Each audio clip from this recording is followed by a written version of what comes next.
पिछला वीडियो देखा था आप लोगों ने। पिछले वीडियो में हमने पार्टनरशिप से संबंधित कुछ बेसिक जानकारियाँ आपको दी थी, जैसे कि पार्टनरशिप होती क्या है, मीनिंग ऑफ पार्टनरशिप बताया था सबसे पहले, राइट्स ऑफ पार्टनर्स बताए थे, फीचर्स ऑफ पार्टनरशिप बताई थी, और अगर पार्टनरशिप डीड नहीं की है पार्टनर्स ने तो क्या क्या प्रोविजंस होते हैं वो हमने आपको लिखाए थे। अब बेसिक चीज़ें के अलावा अब आगे बढ़ते हैं हम लोग। अब सबसे पहले हम आपसे ही पूछेंगे कि पिछले साल यानी 11th क्लास में आप लोगों ने अकाउंट्स बनाए थे, तो सबसे पहले आपने कहाँ से स्टार्टिंग करी थी, यानी कोई भी अगर ट्रांजैक्शन होता है तो सबसे पहले कहाँ रिकॉर्ड किया जाता है ना। बताइए सबसे पहले ट्रांजैक्शन कहाँ रिकॉर्ड किया था आपने? नहीं, अकाउंटिंग इक्वेशन नहीं, वो तो फर्स्ट चैप्टर था। जो भी बेसिक मॉनेटरी ट्रांजैक्शन होता है तो सबसे पहले कहाँ रिकॉर्ड करते हैं? जर्नल में। हाँ बिल्कुल ठीक। जर्नल के बाद आप लोगों ने क्या बनाया था? हाँ, लेजर बनाया था, बिल्कुल शाबाश। जर्नल के बाद लेजर, लेजर के बाद ट्रायल बैलेंस। ट्रायल बैलेंस से हम लोगों ने trading account and profit loss account बनाया था, और फिर लास्ट में हम लोगों ने बैलेंस शीट बनाना भी सीखी थी। तो ये सीक्वेंस है अकाउंट्स बनाने का, journal, ledger, trial balance, trading, profit loss account और बैलेंस शीट। इसी तरीके से तो बनाते हैं अकाउंट्स। तो हम लोगों ने जो पिछले साल सीखा था वो सोल प्रोप्राइटर का सीखा था। सोल प्रोप्राइटर जानते हैं? हाँ, जो सिंगल ओनर है, यानी जो बिजनेस अकेले ही मैनेज कर रहा है, अकेले ही कंट्रोल कर रहा है, अकेला ही वो ओनर है, उसको हम सिंगल ओनर या सोल प्रोप्राइटर कहते हैं। और वो जैसे कि आपको बताया, जर्नल बनाया उसने, लेजर बनाया, ट्रायल बैलेंस बनाया, ट्रेडिंग प्रॉफिट लॉस अकाउंट बनाया और बैलेंस शीट बनाई। लेकिन इस बार हम लोग 12th में क्या सीखने वाले हैं? पार्टनरशिप फर्म्स के अकाउंट सीखने वाले हैं। तो पार्टनरशिप फर्म में कितने पार्टनर्स होंगे मिनिमम? हाँ बिल्कुल 2। और मैक्सिमम कितने होंगे? हाँ बिल्कुल, मैक्सिमम आपको पिछला वीडियो अगर आपने देखा हो तो मैक्सिमम 50 हो सकते हैं। तो मान लीजिए हमारी पार्टनरशिप फर्म में 4 पार्टनर्स हैं, ठीक है। एक बात और कि पार्टनर्स अलग होते हैं और उनके द्वारा पार्टनरशिप फर्म जो बनाई गई है, बिजनेस ऑर्गेनाइजेशन, वो अलग होती है from the accounting point of view. तो अब समझना चाहिए हमें कि पार्टनरशिप फर्म कौन कौन से अकाउंट्स बनाती है। तो पार्टनरशिप फर्म जनरल भी बनाएगी, बिल्कुल सही, लेजर बिल्कुल सही, उसके बाद ट्रायल बैलेंस, ट्रेडिंग अकाउंट और फिर प्रॉफिट एंड लॉस अकाउंट बनाएगी। ट्रेडिंग अकाउंट से हम लोग क्या निकालते हैं? हाँ, ट्रेडिंग अकाउंट से हम लोग क्या निकालते हैं? जैसे ओपनिंग स्टॉक लिखते थे, परचेजेस लिखते थे। तो ट्रेडिंग अकाउंट से हम लोग ग्रॉस प्रॉफिट निकालते हैं, और जब प्रॉफिट एंड लॉस अकाउंट बनाते हैं तो उससे क्या निकलता है? नेट प्रॉफिट या फिर नेट लॉस निकलता है, ठीक है, जानते हैं ना। अब प्रॉफिट एंड लॉस अकाउंट में एक्सपेंसेस कौन सी साइड में दिखाते हैं आप लोग? हाँ, एक्सपेंसेस दिखाए थे आप लोगों ने पिछले साल। एक्सपेंसेस डेबिट साइड में दिखाए जाते हैं और इनकम जो होती है वो क्रेडिट साइड में दिखाई जाती है, ठीक है। तो हम लोगों ने प्रॉफिट एंड लॉस अकाउंट बनाया था, उससे हम लोगों को पता चल गया था कि नेट प्रॉफिट कितना हुआ और लॉस कितना हुआ। तो पार्टनरशिप फर्म भी ट्रेडिंग अकाउंट बनाएगी और प्रॉफिट एंड लॉस अकाउंट भी बनाएगी, तो उससे पता चल जाएगा कि उसे नेट प्रॉफिट हुआ या नेट लॉस हुआ, ठीक है। प्रॉफिट एंड लॉस अकाउंट बनाने के बाद पार्टनरशिप फर्म को एक अकाउंट और बनाना पड़ेगा, है ना। अब थोड़ा सा आगे बढ़े हैं, पार्टनरशिप फर्म के अकाउंट बनाना सीख रहे हैं, तो कुछ और नया भी हमें सीखना चाहिए।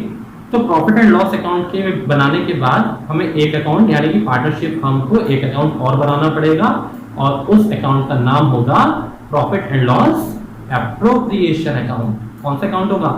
Profit and loss appropriation account. तो नोटबुक लेके बैठे आप लोग, अगर नहीं लेके बैठे तो लेके बैठे profit and loss appropriation account, ठीक। Profit and loss appropriation account, ठीक है। ये कब बनाएंगे? पहले जब प्रॉफिट एंड लॉस अकाउंट हमारा बन जाएगा उसके बाद ही हम लोग profit and loss appropriation account बनाएंगे। हम लोग यानी कि पार्टनरशिप फर्म जो है वो पहले प्रॉफिट एंड लॉस अकाउंट बनाएगी, उसके बाद जो है profit and loss appropriation account बनाएगी। इसका यूज क्या होता है इस अकाउंट का बनाने का? जैसे प्रॉफिट एंड लॉस अकाउंट आपने बनाया, क्यों बनाया? क्या फाइंड आउट करने के लिए बनाया? प्रॉफिट एंड लॉस अकाउंट आपने बनाया था ताकि हमें पता चले कि नेट प्रॉफिट कितना होगा या फिर नेट लॉस कितना होगा। अब जो नेट प्रॉफिट हुआ है, ठीक है, वो पार्टनर्स में बटेगा, अलग अलग तरीके से बट सकता है, ठीक है। वो प्रॉफिट कैसे बटेगा पार्टनर्स में, ठीक है, कैसे उसे हम बांटेंगे, उसको बांटने को शो करने के लिए हम लोग एक अकाउंट और बनाते हैं जिसका नाम है profit and loss appropriation account. अब सर आप पूछेंगे कि इसमें बच्चों आप पूछेंगे कि इसमें और क्या क्या चीज़ें आती हैं। प्रॉफिट एंड लॉस अकाउंट में तो आपको पता था एक्सपेंसेस आते हैं। कुछ एक्सपेंसेस के नाम बताएंगे? जी हाँ, एक्सपेंसेस के नाम आपको पता होंगे, जैसे कि कैरेज आउटवर्ड, ठीक, इलेक्ट्रिसिटी चार्जेस, शाबाश, rent paid, telephone expenses, charity, हाँ, depreciation, staff welfare expenses, business promotion expenses, audit fees, यानी जो भी खर्चे थे वो हमने प्रॉफिट एंड लॉस अकाउंट में दिखाए थे, ठीक है। और जो भी इनकम थी वो हमने क्रेडिट साइड में दिखाई थी और एक्सपेंसेस डेबिट साइड में दिखाए थे। तो एक्सपेंसेस को हम डेबिट साइड में दिखाते हैं, है ना, प्रॉफिट एंड लॉस अकाउंट में। अभी हम प्रॉफिट लॉस अकाउंट की बात बता रहे हैं, उसके बाद बताएंगे profit and loss appropriation account की बात। तो प्रॉफिट एंड लॉस अकाउंट में हम लोगों ने क्या दिखाया था? एक्सपेंसेस दिखाए थे। उन एक्सपेंसेस का एक नया नाम और है, यानी एक्सपेंसेस को हम दूसरे नाम से भी बुला सकते हैं। एक्सपेंसेस को हम लोग कह सकते हैं चार्जेस। एक्सपेंसेस को और क्या कहेंगे? चार्जेस। जैसे अगर आपका घर में नाम कुछ और होगा और स्कूल में नाम कुछ और होगा, इसी तरीके से एक्सपेंसेस को हम दूसरे नाम से भी बुला सकते हैं और दूसरा नाम क्या होगा? Yes, charges. बिल्कुल, इसको याद कर लीजिए कि expenses equal to charges, charges equal to expenses, यानी एक्सपेंस को हम चार्जेस भी कह सकते हैं, ठीक है। अब आप ये बताइए कि एक्सपेंसेस अगर ज्यादा होंगे तो हमारा प्रॉफिट ज्यादा होगा या कम होगा? अगर खर्चे हमारे ज्यादा होने लगे तो हमारा जो नेट प्रॉफिट निकल के आएगा वो कम निकलेगा या ज्यादा निकलेगा? हाँ, अगर खर्चे ज्यादा होंगे तो नेट प्रॉफिट भी कम निकलेगा, ठीक है। अब बात आते हैं एप्रोप्रिएशन पे, यानी इस अकाउंट पे। आपको ये तो समझ में आ गया है कि नेट प्रॉफिट हम लोग क्यों नेट प्रॉफिट जो होता है वो कैसे निकालते हैं? प्रॉफिट एंड लॉस अकाउंट बनाकर निकालते हैं। और एक्सपेंसेस अगर ज्यादा होंगे, एक्सपेंसेस यानी कि अगर चार्जेस ज्यादा होंगे तो हमारा प्रॉफिट भी कम होगा। अब जो भी नेट प्रॉफिट निकल के आया है वो हमें पार्टनर में बांटना है। पार्टनर में कैसे बांटेंगे? तो प्रॉफिट को कैसे बांटा जाता है उसको जानने के लिए, उसको शो करने के लिए हम लोग एक अकाउंट और बनाएंगे, profit and loss appropriation account. अब ये नया शब्द आया है एप्रोप्रिएशन, ठीक है। वैसे तो दो शब्द आए हैं इसमें, एक आया है चार्ज और एक आया है एप्रोप्रिएशन। अभी हमने आपको बताया कि चार्ज को और क्या कहते हैं? हाँ, चार्ज को और क्या कहते हैं? एक्सपेंसेस कहते हैं। बिल्कुल शाबाश। चार्जेस को हम एक्सपेंसेस भी कहते हैं, यानी इनसे हमारा नेट प्रॉफिट कम हो जाता है, ठीक। अब एप्रोप्रिएशन क्या होता है? एप्रोप्रिएशन का मतलब होता है डिस्ट्रीब्यूशन, यानी कि जो प्रॉफिट एंड लॉस अकाउंट बनाया था उसमें से जो नेट प्रॉफिट निकला था उसको हम कैसे डिस्ट्रीब्यूट करेंगे अमंग द पार्टनर्स।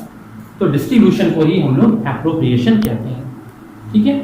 अब मैं कहूंगा आप चार्जेस के कुछ एग्जाम्पल बताएं। तो चार्जेस के एग्जाम्पल आपको पता है? चार्जेस के एग्जाम्पल बताइए। बिल्कुल ठीक, चार्जेस यानी एक्सपेंसेस, टेलीफोन एक्सपेंसेस हो गया, शाबाश। हाँ, इलेक्ट्रिसिटी एक्सपेंसेस हो गया, ठीक है। हाँ, और भी आप लोगों को पता है जैसे चैरिटी, डोनेशन, स्टेशनरी। अब कुछ नए चार्जेस जो इस चैप्टर में या पार्टनरशिप में आ सकते हैं उन पे आपको बड़ा फोकस करना है। Interest on partners loan.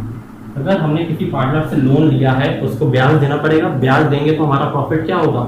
कम हो जाएगा कि नहीं? Interest on partners loan. Rent paid to partner, ये भी खर्चा है एक तरीके का। अगर हमने जो पार्टनरशिप फर्म स्टैब्लिश करी है और जिस बिल्डिंग में हम लोग अपना काम कर रहे हैं और वो हमने पार्टनर से ही किराए पे ली है तो पार्टनर को किराया देना पड़ेगा, और किराया देने से क्या होगा? हमारा प्रॉफिट कम हो जाएगा। मैनेजर्स कमीशन, ठीक है। तो जो भी हमारा प्रॉफिट कम करेगा वो क्या होगा? चार्ज होगा या एक्सपेंस होगा, ठीक। अब इसमें इतने सारे लिखे, बाकी जैसे सैलरी है और कैरेज आउटवर्ड, फ्रेट इनवर्ड, जितने भी ये तो चार्जेस हैं ही। लेकिन जो नए आने वाले हैं वो तो ये तो पिछले साल आपने पढ़ लिए, जो नए आने वाले हैं उन तीन को बड़ा आप ध्यान रखेंगे और इसको बड़ा नोट कर लेंगे क्योंकि इन तीनों से हमारा वास्ता इस साल पढ़ने वाला है, ठीक है। एप्रोप्रिएशन क्या होता है? यानी कि प्रॉफिट जो भी आया प्रॉफिट एंड लॉस अकाउंट से जो भी नेट प्रॉफिट आया उसको कैसे बांटेंगे। ठीक है, बंटना पार्टनर को ये है ना। इसके लिए इसको समझाने से पहले एक एग्जाम्पल दिया जाएगा, उस एग्जाम्पल को आप बड़ा ध्यान से देखिए। जो सामने दिख रहा है वो क्या है,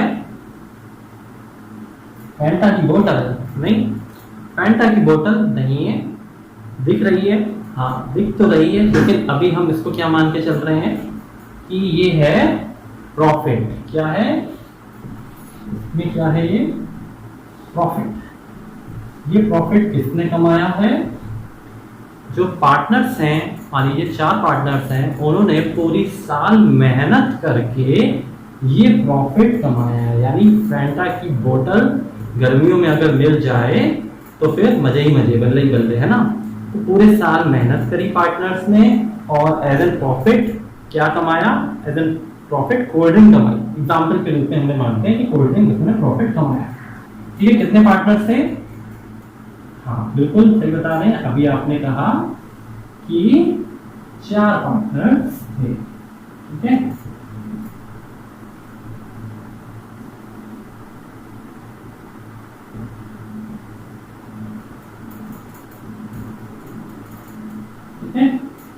ये हमारे 4 पार्टनर्स थे। ठीक है, इन्होंने क्या किया, मेहनत करी, बिजनेस किया और प्रॉफिट कमाया। प्रॉफिट के रूप में समझने के लिए हम क्या मान के चल रहे हैं कि इन्होंने बहुत मेहनत से कोल्ड ड्रिंक जो है वो कमाया और ये सारा प्रॉफिट कमाया। अब जो ये भी प्रॉफिट है, जितना भी कोल्ड ड्रिंक है इसके अंदर, ये प्रॉफिट किसका है, हाँ आप कहोगे भैया इन्होंने मेहनत कर दी है तो इनका ही है, आपका तो नहीं है ना। ठीक है, तो ये प्रॉफिट किनको मिलेगा, ठीक इनको मिलने वाला है, ये प्रॉफिट पार्टनर को मिलने वाला है। यानी ये प्रॉफिट जो बटेगा किनमें बटेगा, पार्टनर्स में बटेगा। ठीक है, लेकिन अगर हमें बाद में ध्यान आए कि हम कोई खर्चा जो है वो भूल गए, ठीक है, तो उससे क्या होगा, जब हम खर्चा दिखाएंगे तो हमारा क्या होगा, प्रॉफिट कम हो जाएगा। हुआ ऐसे ही, ठीक है, कि हुआ क्या कि एक बार जो है पड़ोस वाले अंकल जी, जो बड़े खूबसूरत अंकल जी थे, वो आए जब ये कोल्ड ड्रिंक बंटने वाली थी। जब ये कोल्ड ड्रिंक बंटने वाली थी तभी हम लोग के बीच में, यानी पार्टनर्स के बीच में कौन आ गया घर पे, एक पड़ोस वाले अंकल आ गए और उन अंकल ने देख ली भैया कि उन्होंने प्रॉफिट कमाया है और यानी कोल्ड ड्रिंक कमाई है, तो इस कोल्ड ड्रिंक में मुझे भी कुछ हिस्सा मिलेगा। तो ये अंकल आ गए। ठीक है, अब जो ये अंकल हैं, ठीक है, ये क्या है, चार्ज है। यानी ऐसा लगता है कुछ खर्चा हम भूल गए हो, प्रॉफिट तो हमने निकाल दिया लेकिन कुछ खर्चा भूल गए हो, तो अगर बाद में याद आएगा तो उससे क्या होगा, हमारा प्रॉफिट कम होगा। तो ये जो अंकल आए, अब इनको भी देनी पड़ेगी कोल्ड ड्रिंक, तो इन अंकल को जब कोल्ड ड्रिंक हमें देनी पड़ेगी तो हमारा जो प्रॉफिट है, जो अभी फिल था पूरा, वो क्या हो जाएगा, अंकल के हिस्से में चला जाएगा। अब प्रॉफिट कितना बचा, थोड़ा सा ही बचा, कम हो गया। अब कम वाला प्रॉफिट इनमें बटेगा। तो अगर हमारा प्रॉफिट किसी वजह से कम हो रहा है तो उसको हम क्या बोलते हैं, चार्ज। ठीक है, यानी ये अंकल क्या है, चार्ज है, जो कि प्रॉफिट को हम कम कर रहे हैं। अभी कुछ देर पहले अगर रिवर्स करेंगे आप लोग, तो आप देखेंगे कि चार्ज क्या क्या होते हैं। हाँ, जो खर्चे होते हैं जैसे telephone expenses, electricity expenses, carriage outward, stationery और जो भी बहुत सारे डेप्रिसिएशन, लॉस बाय हायर, ये सब ये वही है। यानी ये प्रॉफिट हमारा कम कर रहे हैं। ठीक है, ये प्रॉफिट इन्होंने खा लिया तो हमारा प्रॉफिट बचा कितना, इतना बचा। तो ये हमारा नेट प्रॉफिट आ गया। अब नेट प्रॉफिट किसमें बटेगा, पार्टनर्स में बटेगा। पार्टनर्स जो है आपस में बांटेंगे, जो भी एग्रीमेंट हुआ होगा कि भैया इसमें इतने प्रॉफिट में से इसको सैलरी मिल जाएगी, इसको इंटरेस्ट ऑन कैपिटल मिल जाएगा, अब फिर भी थोड़ा बहुत बचेगा, वो सभी पार्टनर्स में डिस्ट्रीब्यूट हो जाएगा। तो ये कोल्ड ड्रिंक जो है कैसे बांटी जा सकती है, पार्टनर्स में अलग अलग फॉर्म्स में बांटी जा सकती है ना। अब उन अलग अलग फॉर्म्स को ही हम लोग क्या कहते हैं, एप्रोप्रिएशन, यानी प्रॉफिट के बंटने को ही हम लोग क्या कहेंगे, एप्रोप्रिएशन कहेंगे। अब किस तरीके से बांटा जा सकता है वो आपको लिखना है, यानी एप्रोप्रिएशन कौन कौन से होते हैं वो आपको लिखना है। ठीक है, समझ में आया एग्जाम्पल। तो ये प्रॉफिट जो है, प्रॉफिट को बांटेंगे, प्रॉफिट को बांटने को ही हम लोग क्या कहते हैं, एप्रोप्रिएशन। तो चलिए नोटबुक तो आप लोगों ने निकाल रखी है, चार्ज के तो आपने पॉइंट्स लिखे थे, ठीक है, interest on partners loan, rent paid to partner, managers commission. अब आपको एप्रोप्रिएशन के भी कुछ पॉइंट्स लिखने हैं, ठीक है, कि एप्रोप्रिएशन क्या होता है। ये हम क्यों बता रहे हैं, क्योंकि प्रॉफिट एंड लॉस अकाउंट जब हमने बनाया था तो उसमें तो हमने खर्चे दिखा दिए थे, यानी चार्जेस दिखा दिए थे। लेकिन अब जब ये प्रॉफिट एंड लॉस अकाउंट के बाद हम लोग ये नया अकाउंट बनाएंगे, profit and loss appropriation account बनाएंगे, तो उसमें हम एप्रोप्रिएशन दिखाएंगे। ठीक है, एप्रोप्रिएशन कौन कौन सी होती है जरा लिखिएगा।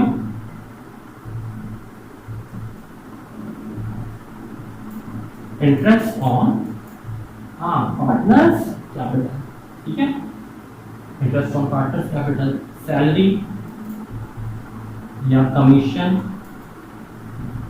टू पार्टनर्स, और कुछ प्रॉफिट हो सकता है कि हम बांटे ना भविष्य के लिए सेव करके चलें, तो ट्रांसफर टू रिजर्व, इस प्रॉफिट में से कुछ हिस्सा रिजर्व में जा सकता है। और फिर जैसे जो प्रॉफिट हुआ था इसमें कुछ पोर्शन हम पार्टनर को ब्याज दे देंगे क्योंकि उन्होंने कैपिटल लगाई थी, और कुछ पोर्शन हम सैलरी के रूप में दे देंगे, कुछ पोर्शन हम भविष्य के लिए सेव कर देंगे for future expansion and growth, ताकि मान लो अगर हमें पार्टनरशिप फर्म को आगे बढ़ाना है तो पैसा हमारे पास होना चाहिए। और फिर जो बचा ये प्रॉफिट, वो हम चारों पार्टनर्स में प्रॉफिट को डिस्ट्रीब्यूट कर देंगे।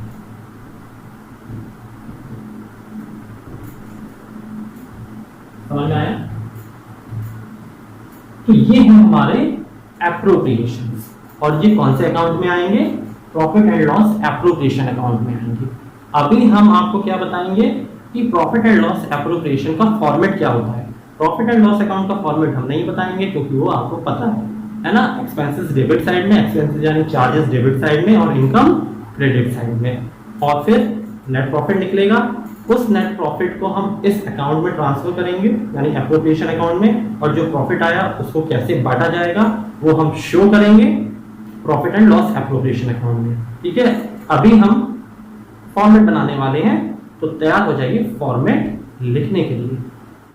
तो ये रहा फॉर्मेट आपके सामने, प्रॉफिट एंड लॉस एप्रोप्रिएशन का, profit and loss appropriation account for the year ended 31 मार्च 2020, यानी जिस भी ईयर का बना रहे हैं वो डेट आप यहाँ पे डालेंगे। ठीक, सबसे पहला काम क्या करना है, जो प्रॉफिट एंड लॉस अकाउंट बनाया था ना आपने, उसमें जो नेट प्रॉफिट निकला था उस नेट प्रॉफिट को हमें यहाँ ट्रांसफर करना है। ठीक है, तो कैसे लिखेंगे, by profit and loss account, net profit of the year. ठीक है, अब अगर मान लीजिए आपको लॉस हो जाता है तो आप इसको यहाँ लिख देंगे।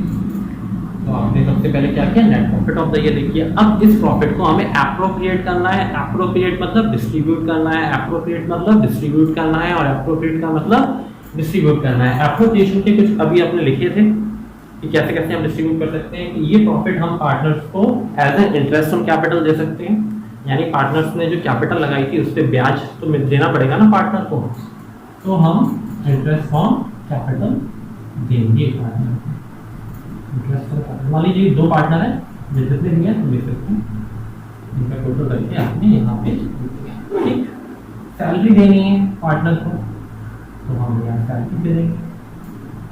ठीक है, ए को दे दी, बी को दे दी सैलरी, वो हमने यहाँ पे टोटल किया हम लोगों ने, और हमने यहाँ किया। ठीक, पूरे साल का है इसलिए सैलरी अगर मंथ में दी है तो 12 से मल्टीप्लाई हो जाएगा, अगर क्वार्टरली दी गई है तो 4 से मल्टीप्लाई होगा, क्योंकि एक साल में कितने क्वार्टर होते हैं, 4, और हाफ ईयर दी गई तो 2 से मल्टीप्लाई होगा। सैलरी हो गई, या फिर कमीशन किसी पार्टनर को देनी है तो हम कमीशन दे देंगे, या फिर ऐसा हो सकता है कि प्रॉफिट में से कुछ पार्ट हम रिजर्व में ट्रांसफर कर दें, तो हम रिजर्व में ट्रांसफर कर देंगे।